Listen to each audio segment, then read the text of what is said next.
Hello, and welcome to Coffee Talk. This, as you know by now, is the podcast where we fill our cups up with a bunch of bacteria, and we guzzle it down, and then we die a horribly painful death while we leak out of our orifices. I'm one of your hosts, Matt, and I'm joined by my good friend, Taryn. Unfortunately, Taryn, say hello, and hello. We'll get into what happened to Max. Yeah. Unfortunately, guys, we don't have Max today. He ran into a little problem. You remember that spider that bit him 5 or 6 episodes ago now? Yep. Well, it turns out he didn't get bit by the spider. He actually married the spider and got it pregnant, and he decided to go ahead and raise the spider baby because he thought it was the right thing to do. So, yeah. He's going to be out for the foreseeable future.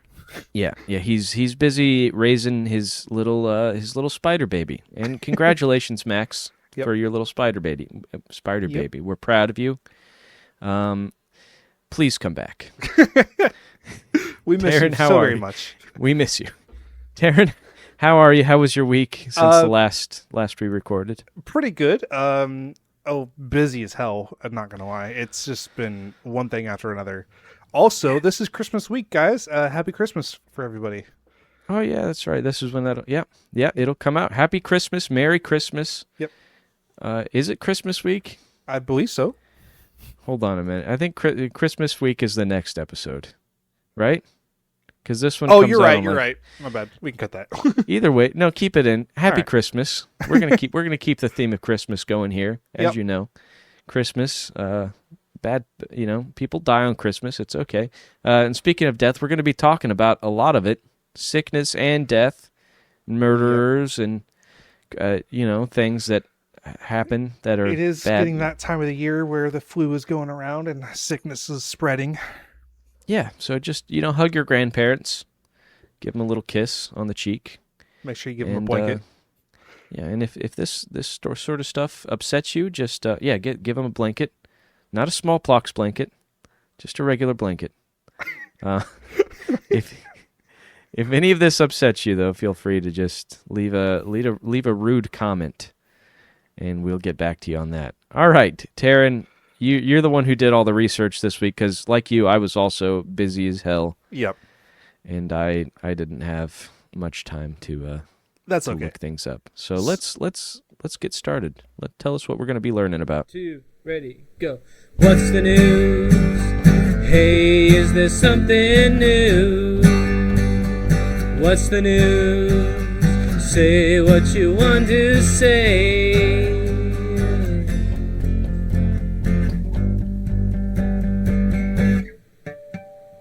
Yeah, we're gonna stick with the time of the year where it's the kind of the sickness and everybody's getting sick, and you guys shouldn't go to work when you guys are sick. You gotta be public health conscious. You don't want to spread your disease to someone else.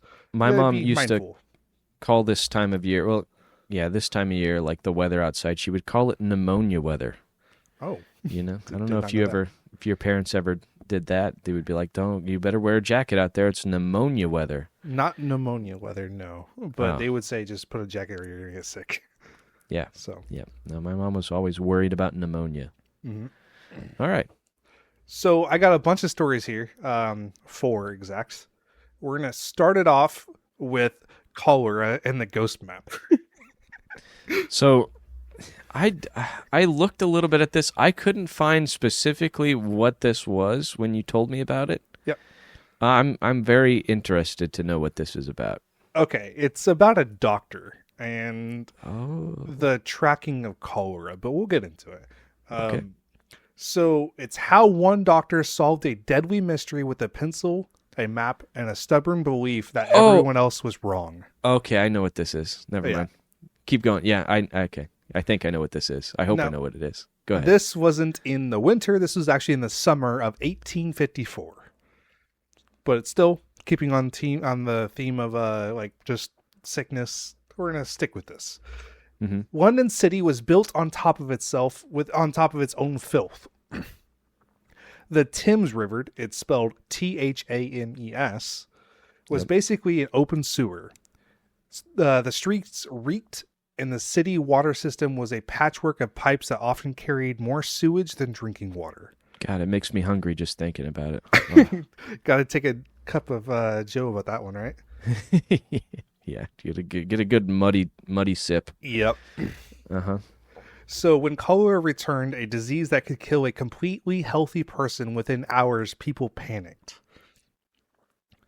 So at the time, doctors' leading theories on how like disease was spread, I don't know if you knew this, was just bad air. It's like a miasma. It's like, open your windows, you'll be fine. Yeah. Yeah. The leading theory at the time was just bad airs. Doctors genuinely believed that the disease drifted on foul smells. Yeah. Did you know, speaking of bad air, New York City, most of it was built kind of in that time period. So like a lot of the high rises, a lot of the buildings there operate like they have radiators and no air conditioners. Well, yeah, no air conditioners through the winter time. So the radiators just run and it's super hot inside no matter what. And that was because people were expected to open their windows to keep the sickness out. I did not know that. Yeah. That's a little wild. There's still a lot of buildings where it's like that and people really hate it because they're like, what? Why is it 90 degrees in my apartment? Yeah. And it's all because of this bad air stuff. So Go ahead. when the outbreak exploded in the crowd neighborhood of Soho, most physicians shrugged and blamed the stench. That's just kind of the thought process back then. We didn't really have any, science that was pushing the industry of like bacteria and what hygiene was at the time. This was 1854. Like nobody knew anything. I've got a question for Yeah. you. When was the last time you blamed the stench? Because for me, probably about 30 minutes ago. See, I just made a cup of coffee. I'm happy with the stench. The stench is fine. The stench is immaculate at your place. Yes. I love my smell of my coffee. Okay. Oh, you and your stench over there. That's Yep. fun. So Blame the stench.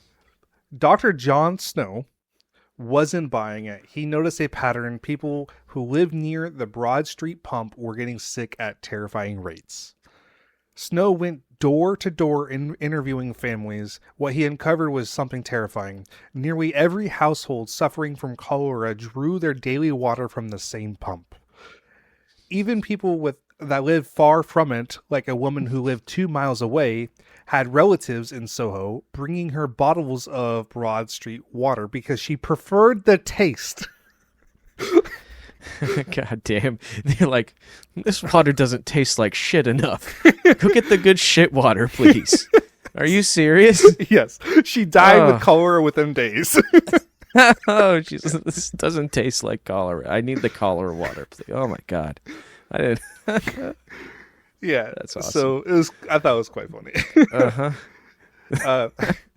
Snow plotted every death on a hand-drawn map. Dots clustered like a storm cloud around a single point, the Broad Street pump. Yeah. In a move that sounds something out of a detective story, Snow marched to the local parish board and demanded that they remove the pump handle. They thought he was crazy, but they agreed. Within days, the outbreak began to subside. So he was completely correct in all of this. It's just crazy how he isolated it down to the handle of the pump. Yeah. Yeah, that's... The handle of the pump was the thing that was doing it, huh? Yeah. So, as a little aside, just to keep it on cholera, Huh? Another guy by the name of Joseph Mengele, a famous evil Nazi, got famous because when he got to Auschwitz, he was like, there's too much cholera here. We need to just start killing people. Oh, no. So, that's fun. not Isn't good. cholera fun? Cholera's Yeah. a good time. I Yeah. love cholera. Tastes good, too. Snow had essentially created the very first epidemiological map, proving cholera was waterborne and not airborne. His ghost map became a legend of perfect example of how one stubborn man with data changed medical history. It's pretty Wow. cool. Yeah, so he just went out there and did the thing. Like, Yeah, he And mapped the entire, yeah. Was this before? Well, no. Yeah, I guess it would have been before germ theory because everybody still kind of thought it was a miasma, but he was like, Yep. maybe it starts somewhere though. But hold on. I think this was still before germ theory. Yeah, germ theory was like late 1800s, right? Yeah, this was 1854. Yeah, that's So- crazy. Mhm. That's So that is how one famous doctor was able to kind of can cholera for the time being in 1854 without, leading industry in medical like revelations. So Yeah. pretty cool. that's pretty rad. We love that guy. That guy's kind of a hero. Going If you forward, think about it. What? we're going to talk about the 1918 flu. On the cholera guy, Yeah. real fast. Did he fix the cholera, or was he just like, yeah, don't drink here? Like, I'm assuming they just said don't drink here. okay, don't. Okay, I don't think Just they keep had to- shitting. Yeah. Keep shitting in the river. Just don't drink out of this well. Yeah. Somebody's got poo hands and they're getting it in the well. Yeah. Okay. We're going to get All into stuff like that of people carrying diseases later, but yeah. Yeah, that's good. So this is the next story. It's the flu that tried to end the world in 1918. How much do you know about this one? A bit. Okay. Nothing like super super pointed. Like I don't know. What a lot of what I know about it is it kind of goes hand in hand with what I know about World War One. Yeah. If that makes sense. So And it is a bit racist because it is often dubbed the Spanish flu when Spain had nothing to do. isn't that what Bill Cosby put in women's drinks? I Oh don't no, that was Spanish fly. That's my bad. Yeah, completely different. It just makes you sleepy. You So wake up and there was a disease that whoopsie. killed more people than World War One. Yeah, that's a lot of people. Yeah. Yet no one knows exactly where it began. In 1918, influenza pandemic is one of the most devastating events in human history. A virus so aggressive that it kills at least 50 million people in a single year. That's so many. That's so many. And back then, 1918, the population wasn't as ballooned as it is now. yeah. So it was a devastating percentage of the population. My theory with a lot of this stuff, because even though we did know about germs by that time, Yeah.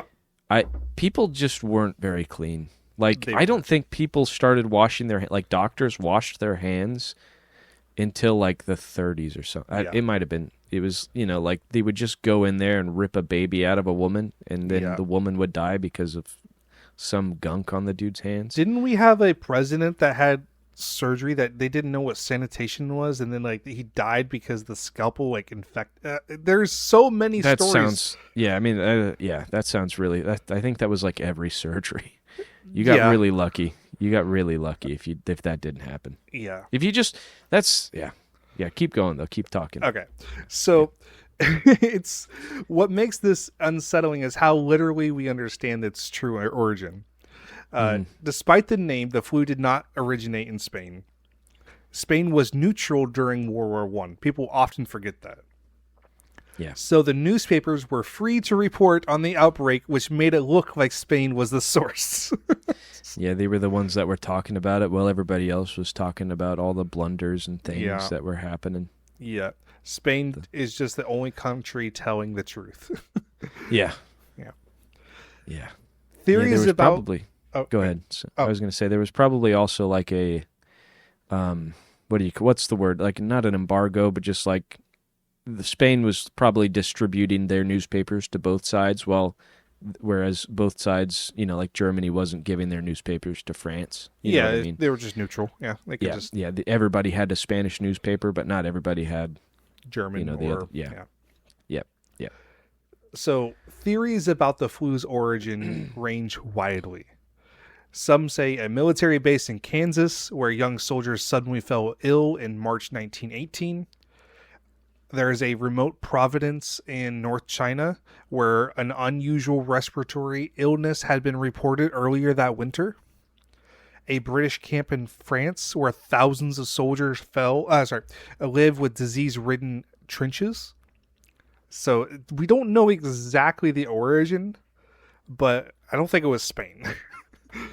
Yeah, it probably wasn't. But Spanish, to be fair, Spanish flu does just roll off the tongue so well.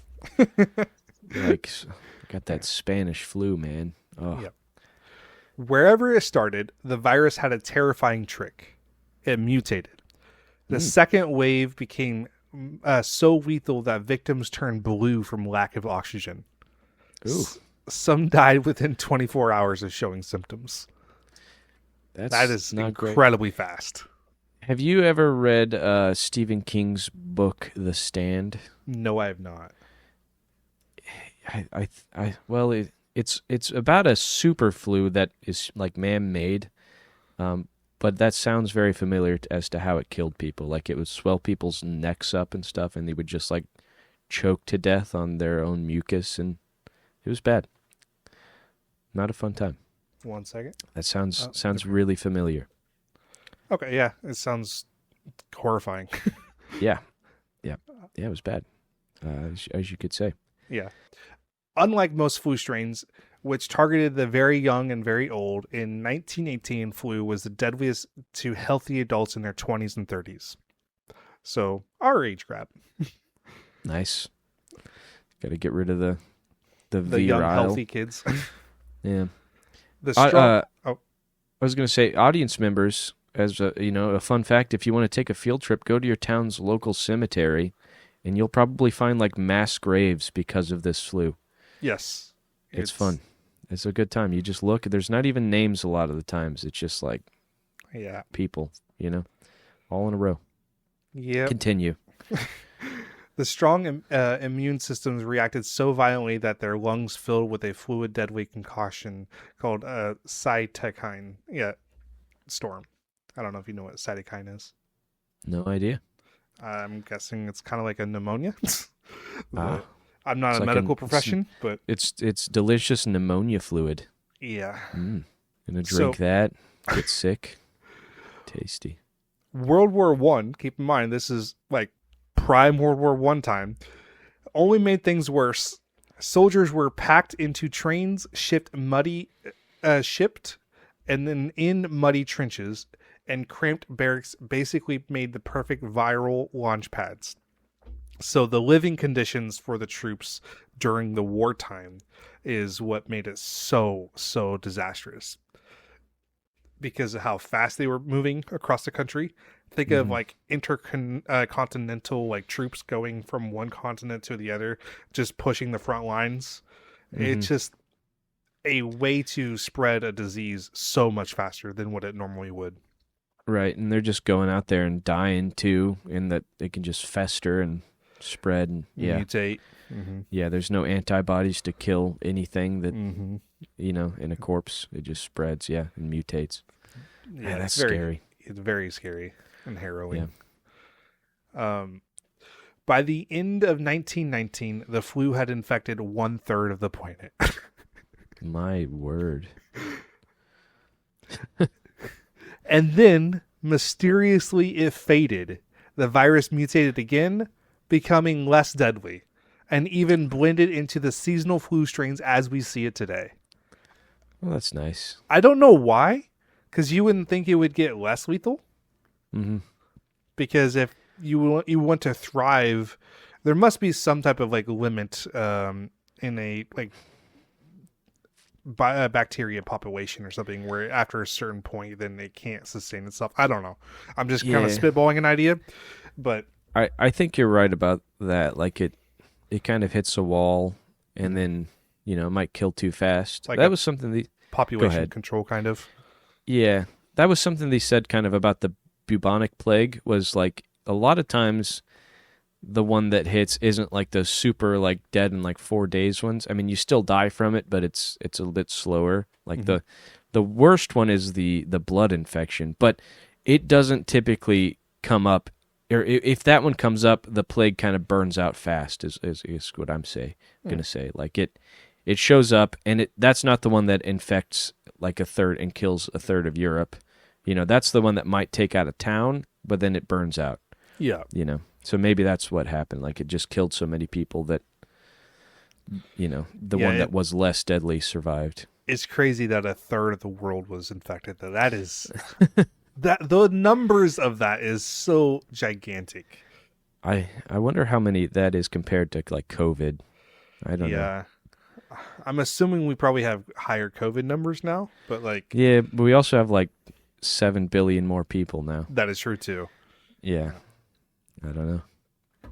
The flu that almost ended the world is technically still with us, just in a much gentler form. So we can be thankful about that, I guess.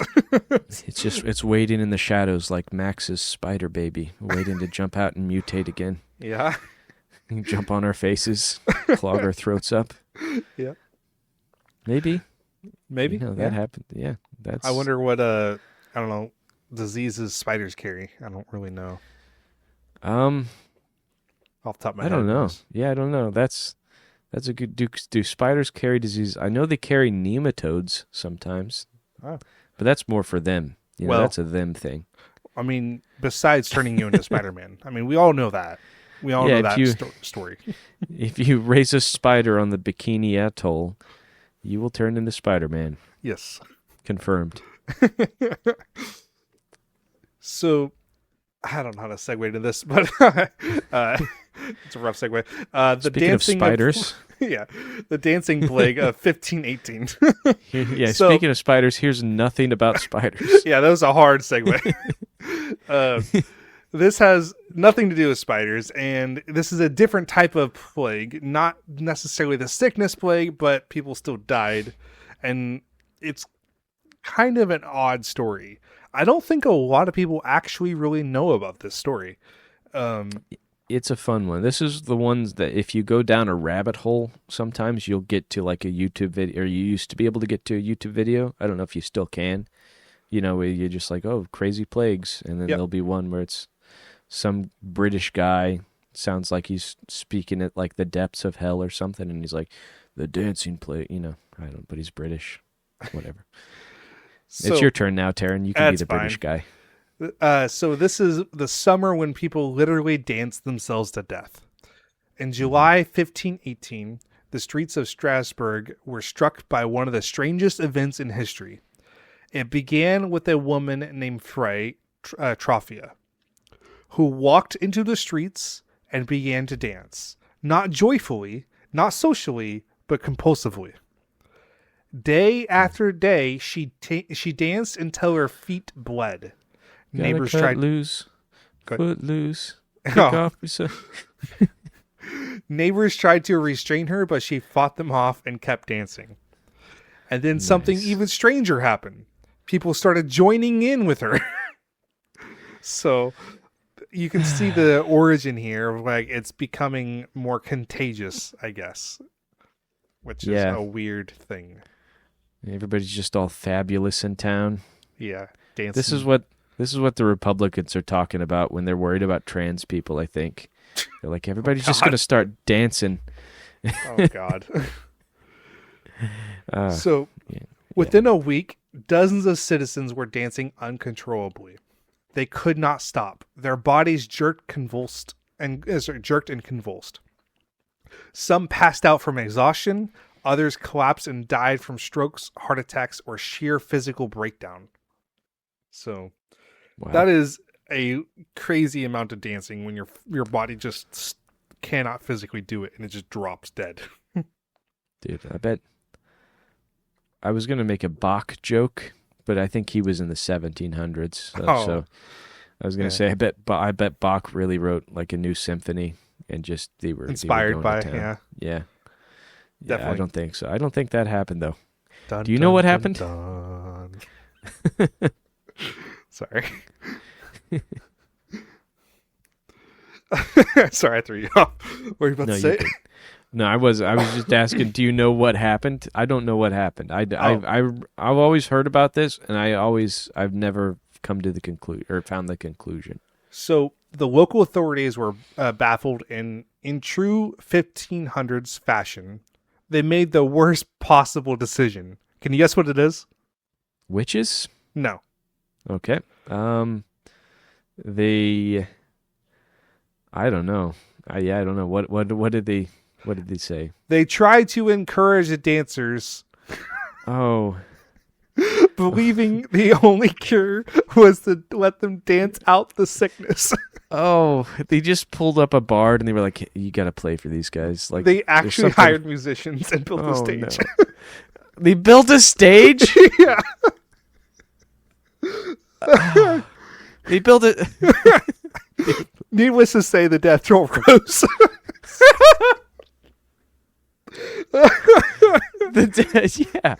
Yeah. If people are already dancing and dying, you don't build a stage. Oh my God. So you're asking what happened. Modern theories struggle to explain exactly what happened. Some historians argue it was ergot. Ergot Ergot poisoning. thing. A toxic mold that grows on rye and produces an LSD-like hallucination, which I didn't know was a thing. Yeah. That's what some people blame like the Salem witch trials on. Ooh, It's- I did it's- not know that. Ergot poisoning comes up a lot, but in almost every case, I think has never really been Mhm. proven. Like it's Other- you know. Yeah, other things, it was mass psychogenetic illness, the kind shared by psychological trauma caused by famine, disease, and stress. There is even a theory that it was a could be it. religious mania tied to scare Saint Victus, the patron saint of dancing. So that is a wild You got to be conjectures. pretty into that stuff though to just dance until you're dead. To Yeah. Whatever the cause, the phenomenon eventually burned itself out. After about 2 months, the dancers slowed collapse and the city returned to normal. So they did dance it out. The stage worked, Terry. I don't think that's what worked. That's 2 what I'm months? taking from this. No. 2 months, yeah. I mean, if you're going to be dancing for 2 months, you might as well have a stage for the band to play. I mean, Can't that's just a be like, sold out crowd, right? yeah, that's. Man, do you think they carried the people that died out, or do you think they just like laid on the floor and people are like, oh look, he's just taking a rest? I don't know. Also, I'm gonna Go guess it was an LSD. Like yeah, I'm gonna yeah. that's probably feel the like- most reasonable. yeah, And of then all the with that, if everybody was like hallucinating, I don't think they were carrying the bodies out. I think they were just Right. trampling over the bodies at that point. Yeah, and you got to think like they're out there, they're dancing. People, they're like their family members who aren't affected or are. They're they're getting like bread and stuff, and they're just eating more of it. Mm-hmm. Like that's And yeah. it would kind of explain the mold on the rye. Like 2 months, well, depending on how much mold there is in the rye, I mean, it could probably theoretically work its way out of the town, all eaten up or thrown out within 2 months. Yeah, That's I don't- probably the likely scenario. It's either that or the mass hysteria. I feel like people weren't just dancing to the old saint there. I feel like people were probably just like, this, my life sucks. I'm going crazy. And then everybody else was like, yeah, let's go crazy too. Maybe it not. could- I don't know. Yeah, I don't know. It could be also like a bit of the Mad Hatter style story where it's Mm-hmm. just poisoned by mercury or something. We don't know about back then. The time periods are weird. Another theory, maybe they were all just like, I don't know, maybe they were all silly or something. I don't Yeah. know. What are you, silly? So, needless to say, the dancing plague remains one of the most bizarre stories, unexplained medical events in history. A reminder that sometimes human mind can be as dangerous as any virus. So, Yeah. That's a good. Do we know if it ever happened again anywhere? probably not. Hmm. I do know there was a story. Sorry, I shouldn't say that. I skimmed across the story. There was a laughing hysteria. I don't know if it was a laughing plague, and I don't know what it was caused by, but I saw the title of it when I was doing research for this. I didn't click on it. There's going to be probably a part 2 to this because there's so many stories for the listeners out there. There are so Yeah, I many mean, stories with just disease Just and sickness. yeah. we can go in several different directions, whether it's the Black Plague or COVID or like just I can't think. I'm about to talk about typhoid here in a second, but there's so many different avenues we can go. Yeah, and give us a couple years and we'll get to the monkeypox episode. Remember monkeypox, Taryn? Yeah. Everybody was afraid of the it. Swine flu back when we were kids. Oh, yeah. Did you have swine flu? I think I was one of the first kids to catch it, and then everybody had it. I did by the not. time I came back. Oh, you didn't? Lucky you. As an aside, I lied like a day before I was diagnosed with it. I told my mom, I was like, I want to stay home. Like, so I just told I faked being sick for one day, and then the next day, I was like, I'm actually kind of sick. So my mom took me to the doctor, and they were like, yeah, the test, he's got swine flu. And then I was really sick for like a week. Oof. It was bad. That's not good. Yeah. So I got a day off. I just made it up, and then I actually had it. So, well, I hope it was worth it. Probably not. No. The first day was, but the rest, no. Well, that kind of leads into this story here, where you wanted to, just keep doing what you wanted a day off or so. Yeah. Because you didn't feel sick, but that's kind of what happened to Typhoid Mary, where she didn't feel sick, but we'll get into that. It begins in New York City, 1906, a booming metropolis where wealthy families are fleeing the summer heat by renting. My phone went off. So it begins in It begins in New York City, 1906, a booming metropolis where wealthy families are fleeing up the summer heat by renting mansions along Long Island beaches. There we go. Got through that one hard. In one of these homes, the Warren family was enjoying their vacation when something terrifying happened. 6 of the 11 people in the house suddenly fell violently ill with typhoid fever. That's rough. Could you just imagine just like over half of your house just gets ill with typhoid? Just all of a sudden, yeah, they're just shitting their brains out. Yeah, in those little pots, and they're dumping it outside. Yeah, but they're too sick, so they can't dump it, so it just falls on the floor, and they have to dance in it to death. Oh man, that's rough. Yeah, that's a rough time. So, typhoid was normally a disease of poverty, crowd tenements, and dirty water, poor sanitation. But this was a luxurious home with modern plumbing and clean living conditions.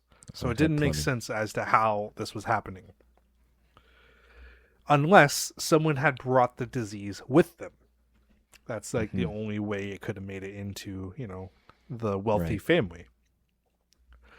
Enter George Soper. I'm guessing that's how you pronounce his name. Probably mispronounced it, but it's all right. Probably. George Soper. Could be Soper, but there's not 2 P's. I bet it's Soper.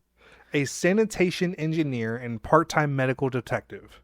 He interviewed everyone on staff, but one person was missing, the cook, who had abruptly left after the outbreak began. Her name was Mary Mallon. Wow. Soper tracked her down to a new family she was cooking for. They too had experienced typhoid outbreak. I mean, that's pretty causational. Yeah, you can follow it. And then another household and another. Wait, he didn't just stop her at the second house? Oh, it gets far worse. Do you know how much it gets far worse? Okay. So by the time Soper finished digging, a pattern emerged, which is pretty obvious to the listeners here. Just follow the breadcrumbs here. Yeah, follow the poop trail. Where Mary cooked, people got sick. Where Mary left, the outbreak stopped. So, yeah, it's pretty evident. Soper finally confronted her in a kitchen on 33rd Street, accusing her of spreading typhoid. Typhoid Mary, a tough Irish immigrant who had never felt as sick in a day in her life, exploded with rage. She chased him out of the building with a carving fork. She's like, I don't make people take massive diuretic dumps. No, that's not me. Get out of here, old man. But Soper persisted. Tests eventually confirmed something unheard of at the time. Mary was asymptomatic carrier of Salmonella typhi. She carried the bacteria, shed it in stools, and could infect others, but she had no symptoms herself. So this is back onto the other thing of just like people not washing their damn hands. Yes. If she just washed her hands instead of cooking with her crusty shit fingers, people would be fine, Mm-hmm. You can be asymptomatic. Mm-hmm. Oh, God damn. That's disgusting. Oh, my God. It's very disgusting. I just hate thinking about it. I hate thinking about it. And she's Irish. So she's probably got like massive dumps, dude. That's funny. So, needless to say, this discovery upended medical science. Before Mary, the idea that someone could spread a disease without being sick was almost unimaginable. Like being asymptomatic. That's insane. Now it's just something we live with, especially with COVID, where you could be sick and not know it for a week. Mm-hmm. Yeah, there's all kinds of stuff. Yeah. Public health officials didn't know what to do with her. On one hand, she was unintentionally killing people. On the other hand, she committed no crime. So, like, what do you do in that scenario? Like, as a public health official, like, I don't know what your options are. Well, my guess is because she's a woman, she's probably going to get the book thrown at her. Am I right? That's just my guess. And it was the early 1900s. I feel like she's probably going to be like, there's going to be a trial. Things are going to be bad. Ultimately, the city quarantined her on North Brother Island, placing her in a cottage away from the public. So that's not that bad. That's fine, actually. That's fine. They just quarantined her. But it kind of goes against what we've been taught with our freedoms in the government, or they can't intervene. So it's kind of an interesting topic when a U.S. citizen freedoms are being infringed upon, but also at the sake of public health. It's very reminiscent to the COVID days. Yeah, I'm just glad nobody's freedoms are being infringed upon, or especially citizens anymore. That's good. Yeah. I don't think that's necessarily the case. Oh, what? Oh, no. Oh. So they quarantined her away in a cottage, and then doctors tried begging her to stop cooking. She refused. Cooking was the only job she knew. Okay. This is like the same thing as building the stage. Yeah. For some reason, for me, it's like they built the stage. It's like, Typhoid Mary, stop cooking. I mean, we have KFC or something. Like go to the bodega. Just order out for the people that you're cooking for. And she's like, no, you'll never stop me. Why? Well, why is because she didn't believe she was sick. Yeah. If you're asymptomatic and at the time, like you don't feel sick, like what do you that's. I mean, I get it. It's just like, man, I don't know. You got to be really stubborn to just be told not to cook anymore. Okay, well, interestingly enough, after 3 years in isolation, Mary promised to change her careers and was finally released. Oh, good for her. Okay, but soon after, she disappeared. Oh, good for her. Years later, New York was hit with a massive typhoid outbreak at the maternity hospital. Oh, the maternity! Oh my God, Mary, you can't do this. Mary, you can't go cook for babies. You can't. Doctors scrambled to find the source of cook in the kitchen who had used a fake name. It was Mary Malone. God damn, she's like, they'll never stop. They'll never find me here. A bunch of pregnant women and babies shitting themselves to death. They'll never suspect me. Oh my God. Mary. Yeah, dozens of women and staff were infected. Some died. Yeah. I imagine so. Oh. The city had no choice. Mary was arrested again and sent back to North Brother Island, this time for the rest of her life. I think she deserved that. That's a FAFO moment. Do you say it FAFO? I don't know. It's a fuck around and find out. Yeah. But it's still interesting because she didn't intentionally kill anybody. It wasn't like a intended murder or anything.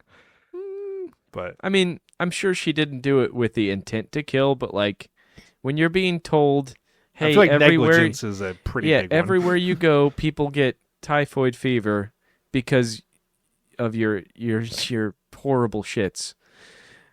And she's like, no, couldn't be me. And then you present all the evidence. And eventually you have to be like, I think it is me. And then she admitted it was me. Then she changed her career and disappeared. And then she went back to it again. Then she's like, I got to get back in the kitchen. I think I'm done. This was before antibiotics, though. I think typhoid it's curable with maybe not. Because it's salmonella, so that'd be bacteria. Yep. So she lived there for 23 years. This is the quarantine.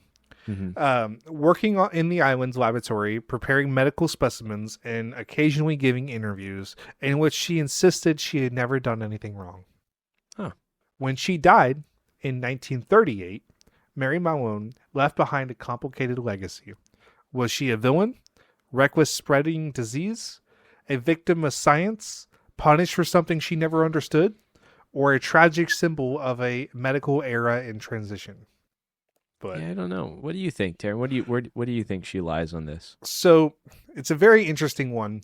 I feel as if, for the sake of the public, obviously a U.S. citizen just can't be arrested without a crime. Like the best they could probably do is negligence, because they were telling her that she's infected and she didn't believe it. So if a court issues like you have to be quarantined, I mean you have to follow what the court says. So at that, I don't know if there was a trial or anything by any means, but due to public health and safety, I feel like you have to adhere to that. There's a reason why, like, for instance, food businesses or like restaurants, they have to keep like hygiene up, because if they don't, they will be shut down for public health. That is the thing. There's consequences to that. But as an individual, I guess it's just negligence. I mean, that's the best they could probably do. Yeah. I mean, especially at first, like, where they're figuring it out. But then she just didn't. You could make a strong argument when she went to make when she left in a fake name and started cooking for the second time at the maternity. You could definitely say that was intentional, because she knew what she was doing at that point. Yeah, but that's a complicated thing, because like,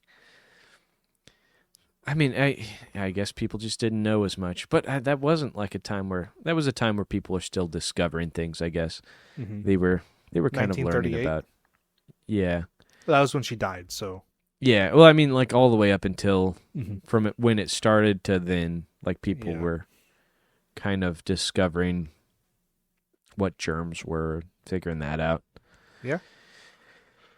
But again, I think had she just been more litigious is the wrong word. A little bit more hygienic or hygienic. sanitary? Just washed her hands and maybe like coughed into her elbow. People wouldn't have gotten sick. Yeah.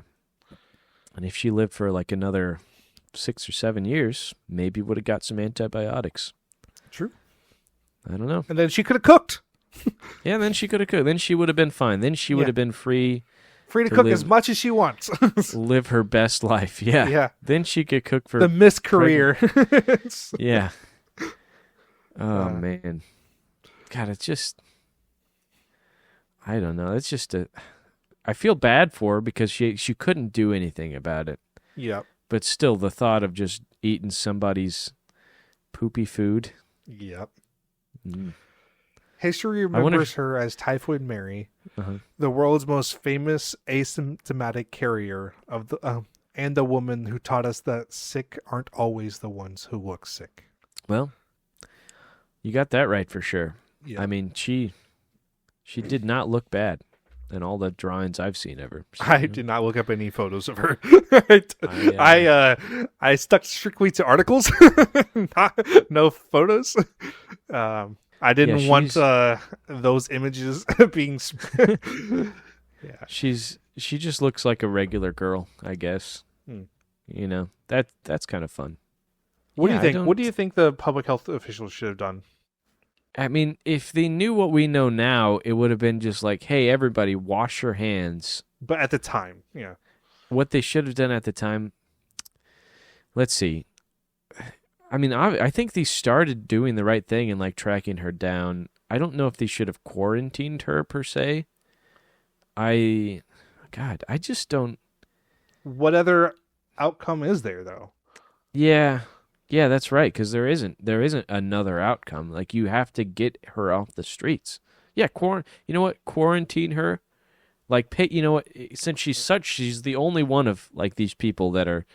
I guess it seems like she's the only asymptomatic one at the time. Mm-hmm. Just like give her an all expenses paid. Like, don't make her have to work for a living. Maybe that's it. Maybe just put her up in a nice house. Be like, you can go places. Don't ever cook for people or give people your own. If you like, cook for food someone ever again, your vacation, your wife, your retirement, everything is just void. We'll take it all back. It's forfeit. Yeah. Cook for yourself. You know, don't cook for a job anymore. Yeah. You know, you have to let people. It's like people That'd be who an are on expensive way to do it, though.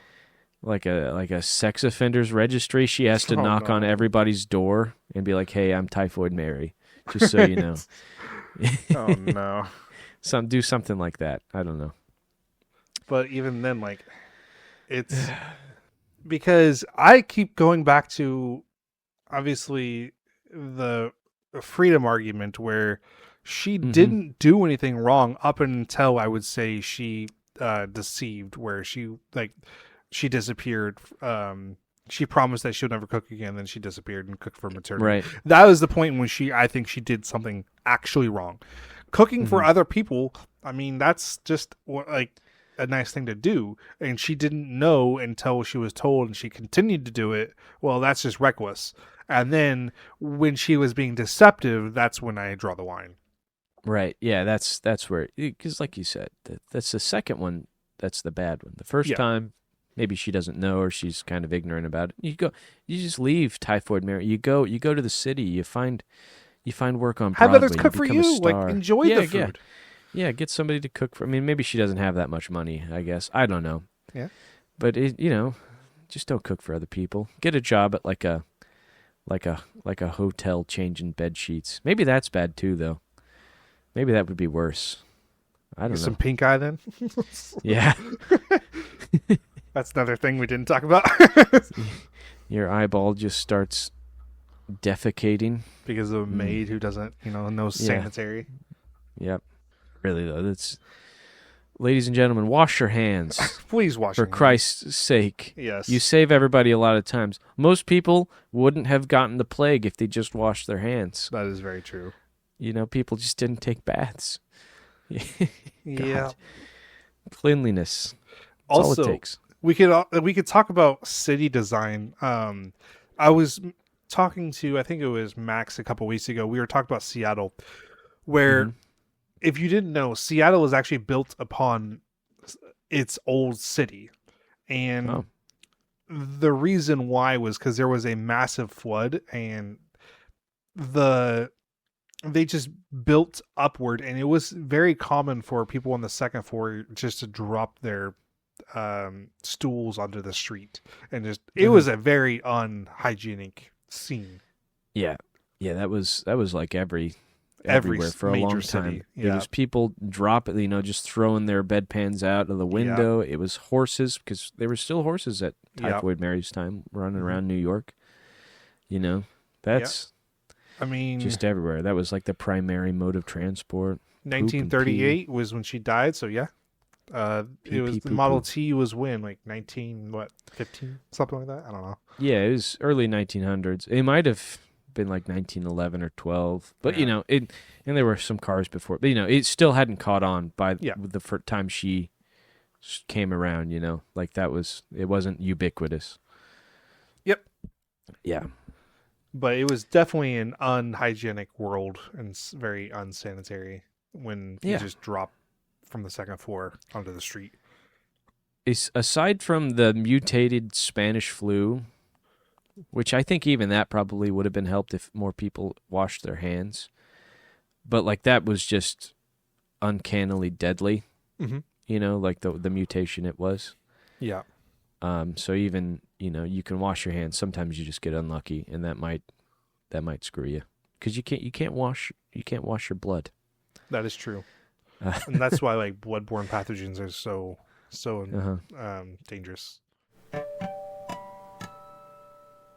Well, Taryn, is that the last of your stories? Yes, that is the last of my stories. Do you have any other information or, I don't know, public service announcements you want to make? The only public service announcement I have to make is listen to Coffee Talk every Monday at 8 a.m. Like and subscribe on the YouTube channel. We release bi-monthly or bi-weekly. Yeah, but how does that work? Once a week. We release twice. Yeah, once a week, twice a month. It's confusing because we're too cheap for the moment to pay the podcast distributor on any podcast service that you want to use. So I use like Podcast Addicts, but it's on Spotify. It's on like YouTube Podcasts, stuff like that. Subscribe there. I already said like, subscribe, smash the like button. Yep. Smash the bell. Ring the bell, guys. We'll be back next week with a fun little episode about. Let's keep it pathogenic. We'll be back about an episode about how we killed a lot of Native Americans with smallpox blankets. Oh no! Yes. That's funny. Yeah. Not really, but it's Pocahontas. More like Pocahontas has no family anymore because they all died when she came back from England from smallpox. Yep. All right. Thank you all for listening. Have a great day. Merry Christmas next week or this week, whatever. Happy Hanukkah. I think that's already over. Kwanzaa, you're there too. Happy Kwanzaa. Early New Year's. Let's get them Happy early New Year. Yeah, we'll get them all out of the way. We'll be back next week. We're gonna have a special guest on. And, our first guest of the podcast. We'll think you enjoy. And then maybe the week after that, we'll have Max's Spider Baby. Maybe, yeah. Maybe. All right. Bye. Bye.